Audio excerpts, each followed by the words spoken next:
So apologies for no video last week.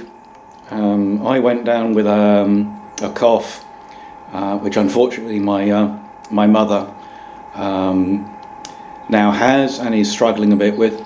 But I know I said there wasn't going to be a part 3 of the workshop, except there's now a part 3 of the workshop, Rearrange, because I changed my mind. You know, these things often only play out in reality. I'll flip you around and let's have a look. So you can see that the mill and the little CNC lathe have changed places, and the layout between the two was fine, but it was the other machines that were not fitting in. I did like having stuff in the dead space behind the mill. That worked, but it was actually, this shelf unit is just screwed together temporarily. This is the one that used to be an L-shaped in that corner, you know, two of them, for all the mill tooling, or mostly mill tooling. So I now have the lister cabinet that mostly has mill tooling, so setup blocks, cutters and so on, in that corner. And even with the table across, you know, I can get in here and get to things I need to. And the plan is to reduce the height of this shelf unit to match the lister cabinet and have that behind the mill. And it was really the position of things like the bandsaw and the pillar drill that weren't quite working for me. And at the moment I've got the pillar drill sitting in what was otherwise dead space beside the mill.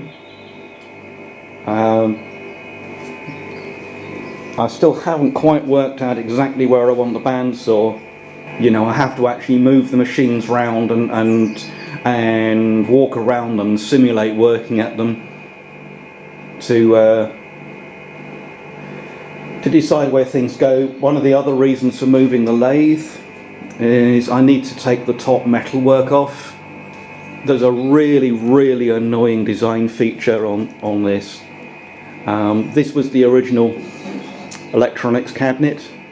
You can see there's still a pair of stepper drives in there, and there is this stepped collar,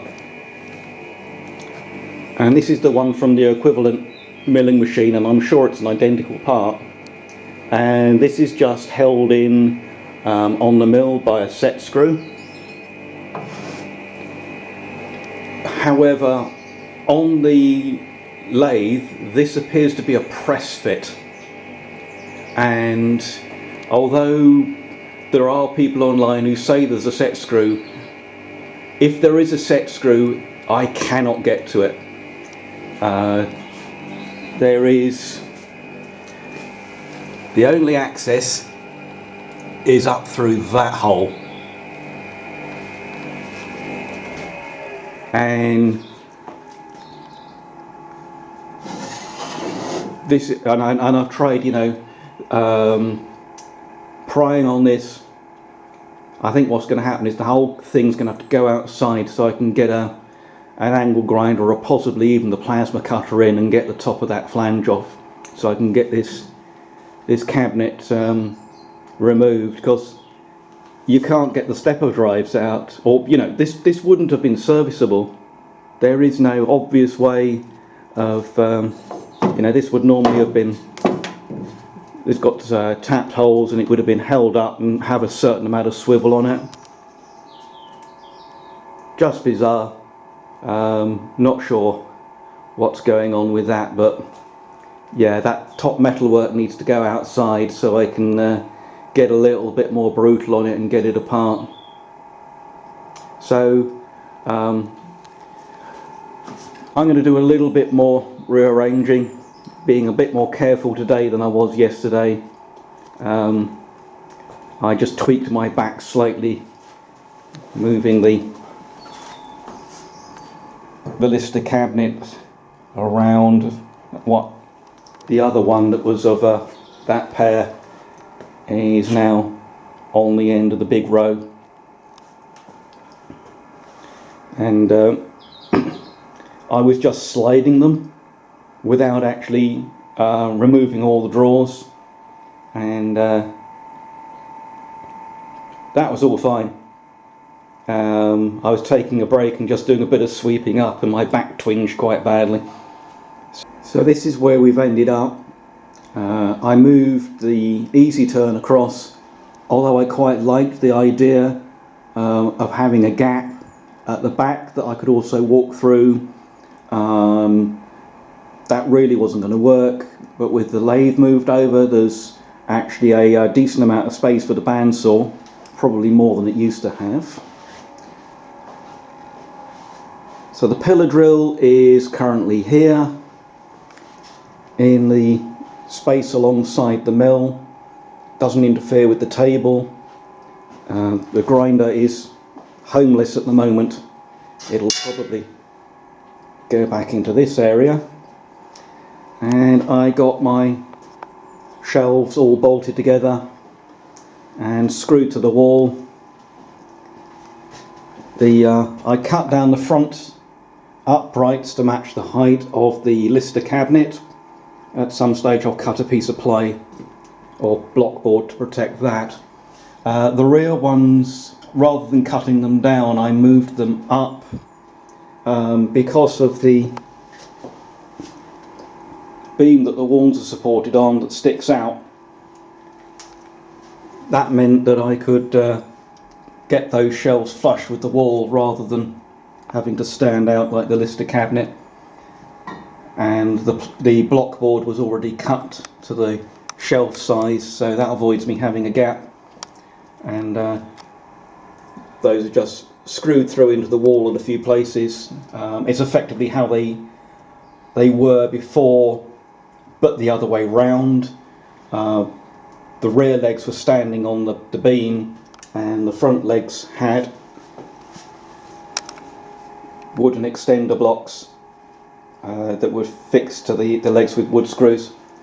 So yeah, this is definitely a much more workable arrangement. There's decent space between machines, plenty of space around the mill to work. Definitely a much better arrangement around the lathes, and although it's not an ideal position, there is at least room to work on the CNC mill if I actually get my finger out and make some progress on it. Still loads of tidying up to do, tooling kind of scattered everywhere waiting to go where it needs to go, and I probably need to go through and select which bits that I really think I need to keep. I've got a couple of bits of equipment I've never used, and are probably not going to get used and would be more useful to someone else. But overall pleased with progress. Didn't manage to not aggravate my back any further. It's not that bad, to be honest. Just a little tweak that I need to be a little careful of. Oh, and the final thing, which I'll probably cover in a separate video, you notice the head of the mill is tilted over, and that's because I've had the top end apart. It was long overdue for a new V-belt. The old one was getting very squeaky and was pretty cracked. But I've also got a power drawbar that I've had for a very long time that I'll probably take the opportunity to fit. So that'll probably get its own video.